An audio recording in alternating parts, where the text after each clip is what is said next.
Hello and welcome to the New Look Pearl magazine. In the first of our new lineup, we visit an icon of Hong Kong. Later on, a look at how the reopening of the border is crucial for some. Like many world-class cities, Hong Kong is a city of migrants, attracting the best and brightest from around the world to try and make it here. Those that do become known at an international level as they and their brands become icons of the city. Tonight, we turn the light on one such icon, Sam's Tailor. Founded by Naraindas Sam Melwani, who made his way over to Hong Kong from India. And he started working in here, 1952, for someone, for his uncle, which is his mother's brother. So he had a tailor shop, so he taught him how to do the business. In 57, he said to my mother, "Can we have some money to open the shop?" She said, "Yeah, I'll collect the money for you." And then they started opening the shop in 57, small shop, exactly where you're standing, quarter the size. Manu is Naraindas' eldest son. He was 11 years old when he came to Hong Kong with the rest of the family in 1959. He said school and his father's shop was where he was educated. I used to go to school early in the morning and come back and help my father. And did you enjoy it? Well, I have to enjoy it because there's no way to go. I was sitting at home because and there was no TV that time. There was no television show. Like other Indian immigrants, his father was a middleman because he was able to speak both English and Cantonese. My father used to buy the material from the Chinese people, and then we used to ask the tailors in Cantonese, because the Europeans used to tell us what they want. So the Chinese couldn't understand English. So we used to do all the things, middlemen. At the time, Sam's Tailor became one of the few tailors for the British military, since they knew how to cut their uniforms and sourced the proper fabric. The business started with just 4 tailors and later grew to 10. Across the road, there was a barracks, retold barracks, Army British. They used to come around to our place, 1 or 2 soldiers. Then the officers, they were very particular, they're like soldiers. They need everything perfect to your condition. At some point, you apprenticed on Savile Row? The British soldiers, they told me, you better go and learn if you want to be in this business. So if you want to be there, go and learn in this Savile Road. So I didn't know, so we wrote letter to some people. They said, all right, you can come, but no salary, and you pay your own wages and everything, and eat your own food. So we just did like that. I said, okay, if I have to try, I'll do that. When Manu returned to Hong Kong in 1975, the business continued to grow, and by that time, Hong Kong became famous for the 24-hour suit. As an international hub, people would come in and out of the city, and with a reputation as Asia's Savile Row, along with access to duty-free fabrics, it made it hard to pass up an opportunity to pick up a bespoke suit. Even James Bond says, "I know a good tailor in Hong Kong." How many tailors does it take to make a 24-hour suit? No more than 4 tailors, 3 tailors, it's enough. Yeah, because they make, one will make a trouser, one will make a jacket, and the one will make a body, sleeves and that. Does the client have to come in for a fitting in between? Yes, twice. Very important, is twice. The business eventually grew to employ 57 tailors, with both Manu and his brother Sham working together. When did your dad buy this shop? He bought it in 1969. 1969. And I guess it hasn't changed much since then. No, he bought a very small shop, then I bought the next door. I expanded all the way for him. Okay. So we bought it altogether. Now we got this is 800 square feet. So this is one of your workshops? Yes. Okay, and what kind of work gets done here? For men's suits and ladies' suits. So we teach them how to do my work all the time. There's one more we have, we got 7 workshops, big ones. So we work with them so much. It was in the 1970s that Sam's Tailor became famous with celebrities. By that time, he was tailoring for royalty, since quite a few worked in the British Army. Well, they were in the army, Yes. the British Army. So they were stationed in Hong Kong. In Hong Kong, in the retold barracks, then they used to come to us. That's all I know about. Manu met the Queen when she visited in 1975. She came twice to Hong Kong, 1975. And she visited you both times? No, I visited her. You visited her, okay. On the Britannia. The ship was docked in here 75. Yes. She was one of many world leaders he tailored for. I notice you have all these photos and some awards here. Can you tell me about these? These are simple awards by the Queen and the Prince, but these are awards for America and all the awards what I did for the people, the service I give to my client. Wow. This is a simple award from the Queen? Yes. It's honor which she gave to me before she passed away. Yes. So I was very happy to get an MBE. She called me, I'm giving you an award, would you accept it? I said, yes, Your Majesty. So I went back 2023. And Prince William gave to me the medal. What is the MBE? Is the Medal of Empire. That's a big deal. Yes, it's just a very big thing for honor for Hong Kong people, for good tailoring, good workmanship. Were you surprised to receive Yes, this? it was a surprise after 40 years. And you keep it up here? Well, it's a secret, it's a memory for me to keep it in, not in the shop downstairs, but this is my office where I do my work. He does, however, keep some photos of celebrities in his shop for clients to enjoy. Everyone from heads of state to actors, pop stars, and sports celebrities dating back to the 1960s. That's my private selection of in the fitting rooms, what we keep it for customers to come and see. Wow. So I can see you've got Boris Johnson here. Yes, he's my old customer. He was a Daily Mail reporter before. Then he comes every year to see me and he calls me up every time. I went to see him in London this time. And you have Prince Edward up there. Yes, he's my favorite customer. And this is Tutu, my favorite customer. Karl Lagerfeld. Yes. And wow. And you've got that George Bush. Yes, my favorite customer. They're all your favorite customers. This is a guy, he's a comedian for me. Really? Because I met him in 1972. Ah, okay. When his father was ambassador in Hong Kong. Neil Jensen, a longtime client of Sam's Tailor, says despite success and fame, Manu is extremely low-key. Manu's never changed. He always stands in the same place. He'll watch who comes in. He rarely speaks. If he does, it's worth listening to. Sometimes he smiles. I think he smiled at me at least once.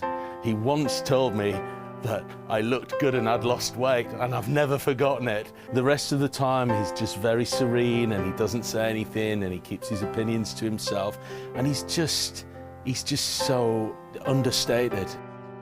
He says that when he first moved to Hong Kong 19 years ago, he tried a few different tailors before finally choosing to stick with Sam's. Trust. It's just trust. It's trusting that they will look after not just you, but the people that you send here. So I always know that if I say to somebody, oh, go to Sam's Tailor, I don't need to check up, I don't need to say anything. I know they'll be looked after and I'll know that they'll be happy. Put your arms down. Manu says that simply providing good service to his customers is a key ingredient to his success. You are so low-key. Yes, you have to be low-key. You're a tailor. Your job is tailor. You're making clothes for people. You listen to the people, what they want, make them happy. Once you make them happy, they'll come to you. After Manu's father passed away in 2002, Manu, who had been working with his brother until then, said his son decided to join the business after finishing his law degree in the US. He made up his mind. He said, Dad, can I come back and join your business? I said, are you sure? Are you ready for that? It's a very tough business. He said, let me try. So he's tried it now for 20 years already with me. I used to walk in here as a child and the shop would just be full. It was amazing. Virtually every other day there was a celebrity in here. Okay, it could have been Boris Becker or John McEnroe, I'm serious, or Stefan Edberg. I loved tennis as a kid and stuff. So I was very, very enamored with my father's business, especially the clientele. In 1985, I think we met George Michael and Andrew Ridgeley when Wham went out. I think in 88 or 89 or 90, I met the Pet Shop Boys, you know what I mean? And I went to their concert back to back. So it was really ingrained in me that my father's business was a hotbed of activity. So I decided from a very young age that I'd be a part of this business. Growing up among celebrities, Roshan says he wasn't starstruck since it was just a part of his life. He says the person he is in awe of is his father. It's by my father's achievements, to tell you the truth. He is such an enigmatic man. He's just incredible. Year after year, he adds this massive ornament onto his legacy. You know, I mean, this year being the MBE, I mean, it's just insane. He's knighted by the King of Belgium. He's got multiple awards from the Hong Kong government. He's worked with 3 US presidents. You know, it's just incredible, his list of achievements. So if I'm starstruck by anybody, to tell you the truth, is by my father. The thing I get from my father is sheer hard work. And he's 75 years old, and he puts in 6.5 days a week, never misses a shift. While Manu and Roshan handle the front of house and more creative side of the business, Manu's brother handles the back office. He has to see all the accounts and everything. I just leave it to him. Whenever I used to make money, I invest in properties, which my brother take care of all these things. 13 properties I have. I guess also owning your properties is what helped you survive. Much better is survive, and we save a lot of money on these. He says he kept his tailors employed during this period. My own workers, they were very loyal to me, and still they are working with me, some of them. Been with me for 50 years, so I'm so happy, and I'm very loyal to them. When I had a good time, I used to make money from them. So now I have to give back to them. Manu is optimistic that the city and his business will get back to normal. The business will get better after March, April, when the China border opens, and when we see our tourist business. I enjoyed my Hong Kong life very well. When we come back, what to do and how to do it as the border reopens. Stay with us.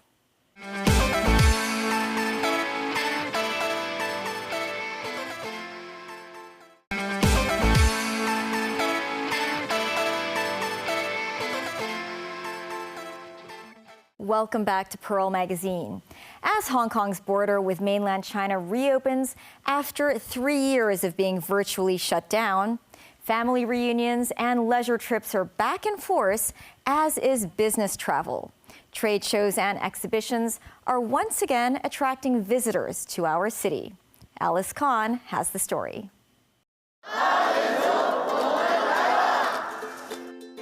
In December last year, over 140 Guangdong enterprises gathered at the Guangzhou Baiyun International Airport, getting ready to board a charter flight to Dubai to participate in the 13th China-Dubai Trade Expo.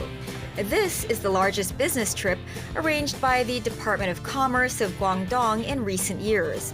The authority also arranged chartered flights for the enterprises to travel to Malaysia and Singapore earlier. This exhibition is very important to us. This is the first one ever since the outbreak of the pandemic. We have high hope for the trip, so we built our company's website and categorized our products in accordance to overseas clients' favors. We also bring long samples and promotion pamphlets. These smart home improvement tools, smart appliances, smart lighting, textile, fashion, makeup, and hairstyling products are all made in China. It was the first time for many enterprises to participate in an overseas exhibition ever since the pandemic outbreak 3 years ago. It helps us to sell Chinese brands to overseas markets. Let the world know more about Made in China and Chinese brand names. Dubai is the largest re-export hub in the Middle East. It is also the economic center and financial hub of the Middle East. Imports and exports between Dongguan and Dubai reached 11.85 billion yuan from January to November of 2022. With a good market outlook, many Dongguan enterprises have high hopes for this trip. Entrepreneurs who participated in the previous Malaysia trip said it was fruitful and decided to join this tour once again. In Malaysia, we received many orders in a few days of exhibition. Many Southeast Asian clients also placed orders after reading media reports. Because of the pandemic, we wait, but it eats up revenue. It eats up all our revenue. So after the easing of pandemic restrictions and reopening of borders, we have to get the grains and recover the loss from the past 3 years. The organizer of this Dubai trade show trip, Dubai Fair Foreign Cooperation, says government authorities helped facilitate the chartered flight to Dubai. They offered a lot of convenience to us. For example, it's difficult to renew and apply for the passport during the pandemic. So the Department of Commerce of Guangdong facilitated our departures and arrivals, which is convenience to the participants, so they could get their passports within 1 week. And the chartered flight, China Southern Airlines has also offered us VIP channel service. As China's second-largest trading partner, she says the UAE is also a major hub among countries on the Belt and Road. As such, it is an ideal springboard for Chinese entrepreneurs to reach out to the world. Our Guangdong products and brands are well known in the Middle East. They account for a large percentage of the market. In the 3 years of the pandemic, we couldn't have face-to-face meetings with Middle East buyers and merchants. The exhibition center in Dubai occupies some 30,000 square meters of land, housing 1,450 exhibitor booths. The Guangdong Department of Commerce says this trade fair is one of Canton's global trade initiatives. A total of 506 enterprises joined. There were buyers from more than 10 countries in the Middle East, Europe, and Americas. China's exhibitors received a total of $1 billion worth of orders. The Guangdong government will be helping some 10,000 local enterprises participate in 300 trade shows across 37 countries this year. Apart from going overseas, some mainland manufacturers have started coming back to trade fairs in Hong Kong since the reopening of the border. Queenie Nie is the chief operating officer of a Dongguan toy company. We have many new products and many different types of toys to show at the fair. In the past, we only had one major item in one show, but this time we have 5 new products. Due to the pandemic, the company has not participated in toy shows in Hong Kong for 3 years. It would showcase products manufactured over the past few years, hoping to retain old clients and attract new ones. Actually, we keep in touch with our Hong Kong clients online, but we also need to expand our client base, which we couldn't accomplish during the pandemic. Sometimes our new Hong Kong clients will tell us we'll come after the relaxation of restriction, but the border has been closed and they couldn't make it, then we have lost the business opportunities. Many of our target customers are based in Hong Kong, and they also have offices in overseas. In January, the Hong Kong Trade Development Council worked with the Department of Commerce of Guangdong and brought 1,000 Guangdong enterprises to Hong Kong to participate in the 49th Toys and Games Fair. After a 3-year absence, how do mainland exhibitors feel? Previously, mainland toy exhibitors mostly came from Hong Kong's neighboring cities, but this time I found many manufacturers come from other provinces and cities such as Zhejiang, Ningbo, and Fujian. It will create competition for Dongguan's toy industry, and it pushes us to improve our products. The Hong Kong Toy Fair was the first international trade fair right after the first phase of quarantine-free travel between Hong Kong and the mainland China on January the 8th. So HKTDC did encourage a lot more international buyers to visit our show through our overseas network, more than 50 offices worldwide. And that was a very good opportunity for buyers and sellers to reconnect and meet face-to-face after 3 years physically. So, and over the 4 days of our 3 international trade shows, we had attracted 1,000 exhibitors and over 21,000 buyers attending the shows physically and virtually. I believe Hong Kong is returning to normal, and the industry we're optimistic about the future of the business sentiment. So it was also very encouraging for us as we see a lot of new inquiries asking to join our trade fairs and shows in coming March and April as well. Peter Wong says Hong Kong manufacturers can meet with mainland Chinese exhibitors face-to-face and understand the mainland markets via this trade show. They get real first-hand market information happening after 3 years. And they did, besides getting first-hand knowledge, probably they will also get to know what are the new opportunities, the new market trends. After the 3 years, probably there will change of buying habits, consumption pattern, and even the sourcing requirements, especially the Greater Bay Area. Although our pace is getting started a bit slow, but since Hong Kong is still an international city, and again, the mainland China market is huge. But if you look around, I think the US and Europe is not doing so well recently. But when you look in Asia, especially like Southeast Asia, Hong Kong, China, there are a lot of market potentials. And it is also a growth area. So to my belief, now I think is also the time to start off. It's not too late for us to start. I would see a lot more opportunities in the coming few years because of these new growth, new opportunities.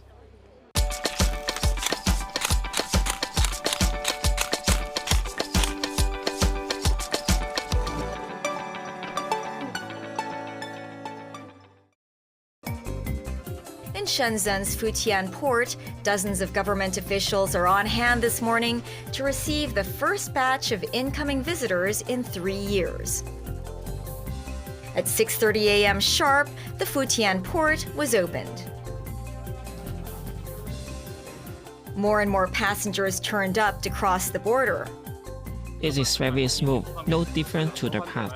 It took 3 minutes. Of course, I'm so excited. 3 years already. I come back to visit my parents.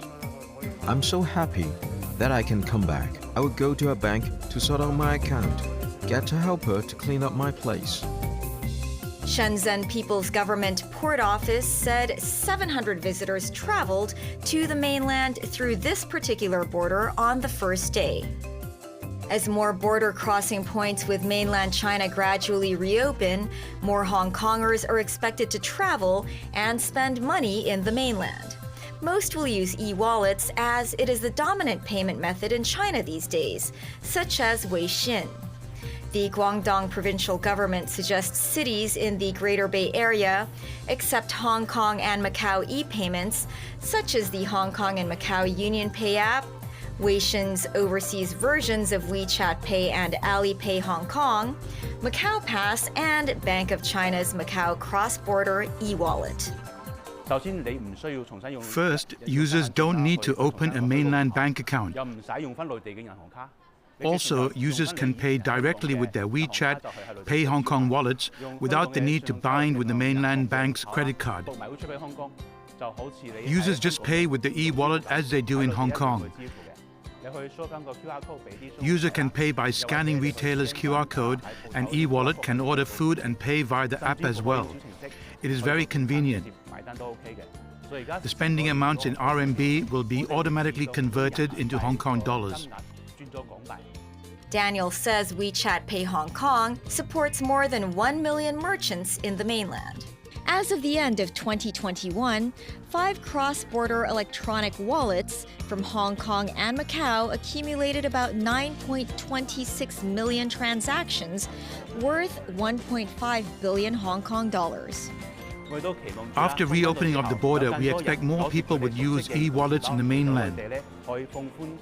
We feel that when Hong Kong people come to the mainland for leisure, to visit their relatives or for business, or they stay in the mainland for a short period of time, they'll use them. That's our show for this week. Join us on Pearl Magazine, same time next week. Bye for now.